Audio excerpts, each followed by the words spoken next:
കൈപ്പഴം കുഞ്ഞപ്പന്റെ കയ്യിൽ നിന്ന് അടിയും ഒടുവിൽ തള്ളിൽ നിന്ന് ജീവിതത്തെക്കുറിച്ചുള്ള തത്വോപദേശങ്ങളും കേട്ട അബു പിന്നെ തന്റെ പഴയ തല്ലു ജീവിതമൊക്കെ മതിയാക്കി പിങ്കിയുടെ കൂടെ സമാധാനമായി ജീവിക്കാൻ തീരുമാനിച്ചു.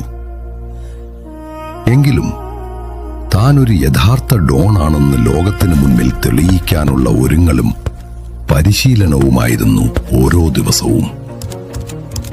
ഡാർക്ക് വെബ് വഴി തോക്കുകൾ ഓർഡർ ചെയ്തു വരുത്തി റോപ്പ് കെട്ടി പ്രാക്ടീസ് ചെയ്ത് താൻ ഒരു യഥാർത്ഥ ഗാങ്സ്റ്റർ ആണെന്ന് അരക്കെട്ടിൽ ഉറപ്പിക്കാൻ അബു തീരുമാനിച്ചു. അതിനുവേണ്ടി ദിവസേനയുള്ള പ്രാക്ടീസുകളും കഠിനമായ വ്യായാമങ്ങളും പ്രോട്ടീൻ ഫുഡുമൊക്കെ അവൻ അകത്താക്കുമായിരുന്നു.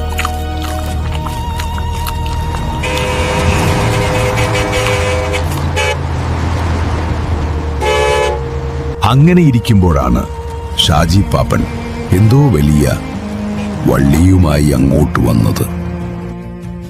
ബാക്കി കഥ നമുക്ക് തിയേറ്ററിൽ കാണാം. ആട് 3-ാം ഭാഗത്തിൽ പിടിച്ചിരിക്കുന്നത്